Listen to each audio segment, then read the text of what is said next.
আজ কিন্তু অনেক বাঙালিরই রং পাল্টে নেবার দিন।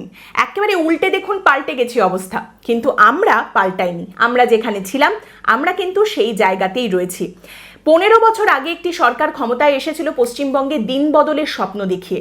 তার মধ্যে অন্তত 7 থেকে 8 বছর এই চেয়ারে বসে তাদের সমস্ত অন্যায়, অপরাধ, দুর্নীতির বিরুদ্ধে আমরা বারবার সরব হয়েছি, প্রশ্ন করেছি। একইভাবে আবারও দিন বদলের স্বপ্ন দেখিয়ে কিন্তু একটি নতুন সরকার বাংলায় আজ এসেছে। তারাও যদি কোনো রকম কোনো অপরাধ, চ্যুতি বিচ্যুতি ঘটায়, তাদেরও কিন্তু সেই জবাবদিহি, সেই কৈফিয়ত দিতে হবে। সাধারণ মানুষকে দিতে হবে, তাদের ভোটারদের দিতে হবে।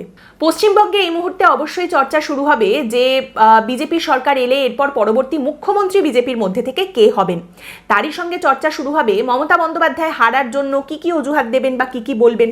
অভিষেক বন্দ্যোপাধ্যায় কোথায় যাবেন? অভিষেক বন্দ্যোপাধ্যায়ের বাড়ির সামনে সেই পুলিশ, তারা কোথায় যাবেন? কিন্তু তারই সঙ্গে কিছু বেশ গুরুত্বপূর্ণ প্রশ্ন অবশ্যই থাকবে। এই সরকার, যে সরকার বর্তমানে ক্ষমতায় এসেছে পশ্চিমবঙ্গে, তারা কিন্তু ক্ষমতায় আসার আগেই দাবি করেছে বা 45 দিন সময় চেয়ে রেখেছে যে ক্ষমতায় আসার পর 45 দিনের মধ্যে তারা ডিএ দেওয়ার ব্যবস্থা করবে, পে কমিশন ঠিক করবে। এই প্রতিশ্রুতিও কিন্তু তারা দিয়ে রেখেছে। এগুলো কতদূর কি হচ্ছে সেই নিয়ে কিন্তু অবশ্যই প্রশ্ন থাকবে এবং সেদিকে নজর থাকবে। বিজেপির একটা বিরাট বড় প্রতিশ্রুতি ছিল যে আমাদের দেশের সুরক্ষার জন্য পশ্চিমবঙ্গের সঙ্গে বাংলাদেশের যে একটা দীর্ঘ বর্ডার এলাকা রয়েছে এবং সেই সমস্ত জায়গায় বিভিন্ন জায়গায় সীমান্ত অসুরক্ষিত রয়েছে, সেখানে আপনারা জানেন তৃণমূল কংগ্রেসের সরকারের আমলে বারবার জমি নিয়ে টালবাহানা করার জন্য বিভিন্ন জায়গায় কিন্তু বর্ডারে সুরক্ষা প্রদান করা যায়নি। সেই সমস্ত সমস্যার সমাধান করে বর্ডার সুরক্ষা প্রদান করবে বিজেপি, এই প্রতিশ্রুতি দিয়েছে। সেটা কতদূর এগোচ্ছে অবশ্যই সেদিকেও কিন্তু চোখ থাকবে।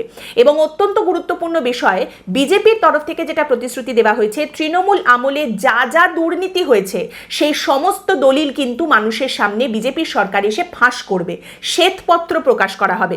সেটার দিকেও অবশ্যই কিন্তু নজর থাকবে যে তারা এটা করছেন কিনা এবং কত তাড়াতাড়ি সেই কাজটা হচ্ছে। এই প্রত্যেকটা জিনিস জনস্বার্থে জরুরি, জনকল্যাণের জন্য জরুরি। যে জনকল্যাণের প্রতিশ্রুতি নিয়ে কিন্তু বিজেপি ক্ষমতায় এসেছে।